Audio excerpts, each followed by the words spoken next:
A scorching Tunisian afternoon, 1943. Inside a mobile command post cluttered with maps sits a man whose name strikes terror into the British Army. Erwin Rommel, the Desert Fox, a genius of maneuver warfare. He has just crushed the Americans at Kasserine Pass, turning their tanks into heaps of smoking scrap metal. His generals are laughing at the inexperienced shepherds from across the ocean. But Rommel is not laughing. He holds a tattered article from a pre-war magazine and a photograph of a man in tall cavalry boots with ivory-handled revolvers on his hips. Rommel looks up at his officers and speaks a phrase that will become prophetic. "We have just beaten the children, but soon their father will arrive. And if you think the war in Africa has been hard, you haven't seen how George Patton fights." Why did Hitler's greatest tactician fear an American general before he even landed in Africa? How did Rommel discover Patton's secret? Today, we reveal the story of the greatest intellectual duel of World War II. Erwin Rommel possessed what they call in war Fingerspitzengefühl, a fingertip feeling. He sensed the battlefield like a living organism. In early 1943, as the Afrika Korps began to feel the steel grip of the Allies, Rommel started to notice a change. The British were predictable. Montgomery was methodical, like an accountant. He never attacked until he had counted every single bullet. Rommel knew how to fight that. But somewhere out there, in the Allied headquarters, a different spirit was brewing. Rommel spent his nights studying prisoner interrogations and captured documents. One day, he was brought a translation of American field manuals and several articles from cavalry journals from the 1930s. The author was one George S. Patton, Jr. Rommel read and could not believe his eyes. This American didn't write about supply lines or front lines. He wrote about the spirit of the attack, about how speed is life and indecision is death. Rommel recognized himself in those lines. He realized that in the United States Army there was a man who preached the German Blitzkrieg better than the Germans themselves. In March 1943, Rommel's premonitions materialized. After the disgrace at Kasserine, Patton took command of the American forces. The change was instantaneous. Soldiers who used to hide at the sight of diving Stukas suddenly began to bite back. Discipline became ironclad. At El Guitar, the Germans faced the new Patton for the first time. Rommel, watching the reports, saw something he had never seen before from the Allies, a mad, almost violent aggression. Patton didn't wait for reinforcements. He threw tanks head-on, he bypassed flanks, and he ignored the rulebooks. Rommel summoned his chief of staff, General Bayerlein. "Fritz, look at these reports," Rommel said, pointing at the map. "They aren't digging in anymore. They're attacking at night. They push forward even when their flanks are wide open. This is Patton's style." Bayerlein shrugged. "My general, it's just recklessness. The Americans are too overconfident." "No," Rommel snapped, "it's not recklessness. It's faith in his destiny. Patton believes he is the reincarnation of the great commanders of the past. He's a madman, Fritz. But in war, madmen beat methodologists. Remember this. This man is our most dangerous enemy. He isn't fighting for territory. He is fighting to destroy our will." Rommel began to understand that Patton was the only Allied general who possessed the killer instinct. Before Rommel was recalled from Africa due to illness and political intrigue, he gathered his senior officers. Among them was von Arnim and the commanders of the panzer divisions. "Listen to me carefully." Rommel's voice was hoarse from the desert dust and exhaustion. "We are used to thinking of the Americans as just industrial power without a soul. We were wrong. Patton is a modern cavalryman. He doesn't fear losses. If you give him even an inch of space, he will take a mile." He paused, looking at his generals, many of whom still looked down on the Americans. "I have studied his methods. He doesn't wait for orders from headquarters. He commands from the front line. Patton is Hitler, but with tanks and without the politics. He is the only one who understands that war is motion. If you see his tanks, do not try to outmaneuver him. Shoot first, because if Patton starts moving, nothing will stop him, except death. There is a legend that Patton carried Rommel's book Infantry Attacks with him and quoted it constantly. Rommel, in turn, collected everything related to Patton. It was a strange, almost intimate dialogue between two masters of death. Rommel saw in Patton his own reflection, a man who was also a nuisance to his own high command, a man who also believed in personal bravery. But it was exactly this similarity that terrified Rommel. He knew the strengths of the Blitzkrieg, which meant he knew how terrifying it would be when those tactics were turned against a Germany with limited resources. Patton had the resources of all America and the spirit of old Prussia. When the Allies landed in Sicily, Rommel, from Europe, watched Patton's progress with growing anxiety. He saw the 7th Army race across the island, outperforming Montgomery's British forces. Rommel wrote in his diary, "Patton has turned Sicily into a racetrack. It's incredible. My generals in Berlin think it's a fluke. They are idiots. This is the beginning of the end." While the Allies were planning Operation Overlord, Erwin Rommel, charged with reinforcing the Atlantic Wall, became a man obsessed with a ghost. In Berlin, the High Command, the OKW, mocked his fears. To them, George Patton was nothing but an undisciplined cowboy, recently sidelined for the incident where he slapped a soldier in Sicily.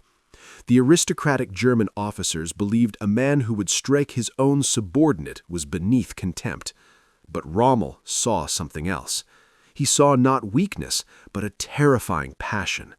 He understood that Patton was a fire that could scorch all of Europe if he wasn't stopped at the water's edge.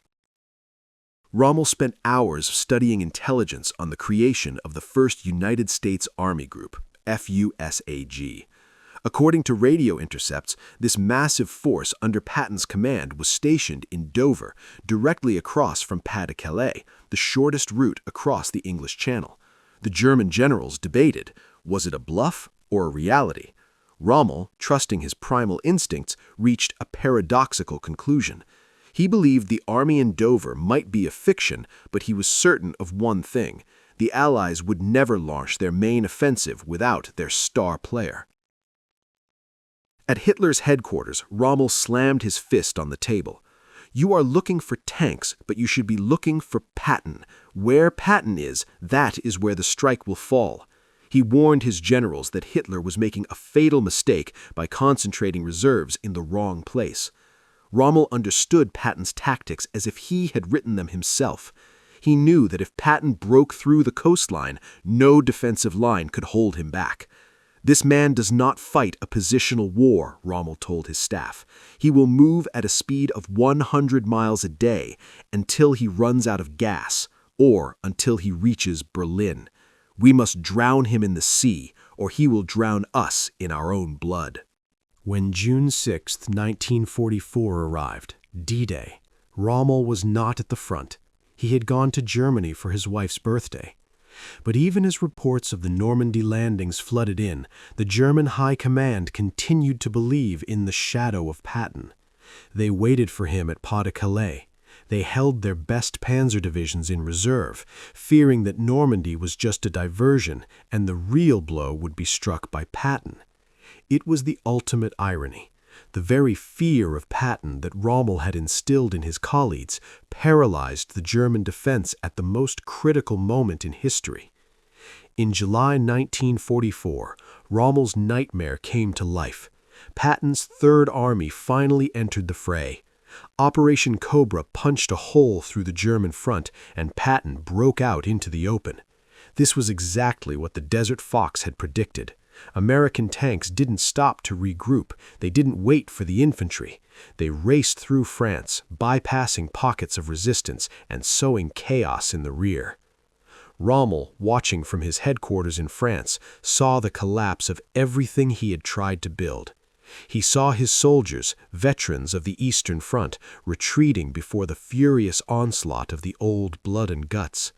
Patton used air power like cavalry and tanks like a battering ram. It was the Blitzkrieg perfected, and Rommel felt a strange, almost painful admiration for his enemy. "Do you see?" he told his aide, pointing to the map where red arrows of the American advance pierced through France. "He is doing exactly what I did in 1940, only he has more tanks, more planes, and more audacity. Patton is the only one among them who understands that time in war is more expensive than the lives of soldiers." Yet the personal duel between these two geniuses would never happen. On July 17, 1944, a British Spitfire strafed Rommel's staff car. The Desert Fox was severely wounded. While he lay in a hospital bed, the plot to assassinate Hitler failed in Germany. Rommel, who had known the conspirators and sympathized with them, fell under suspicion. In October of that same year, two generals arrived at Rommel's home with an ultimatum: a public trial and disgrace for his family, or poison and a state funeral. Rommel chose the poison. The man who was feared by every army in the world did not die from an enemy bullet, but from the betrayal of his own regime. At that time, Patton continued his mad dash to the Rhine. When he was told of Rommel's death, the American fell silent for a moment. In his diary, he recorded words full of bitterness. He felt he had lost the only man who truly understood him. Patton always believed in reincarnation and thought that he and Rommel had fought each other in past lives, perhaps as Roman legionnaires or medieval knights. Why did Rommel fear Patton so much? The answer is simple and terrifying at the same time. Rommel saw in Patton a perfect mirror. He saw a man for whom war was not politics, but art, and the very meaning of life. He knew Patton could not be bribed, intimidated, or outsmarted by standard tricks. Rommel warned his generals because he knew Patton was not just a general, he was a force of nature.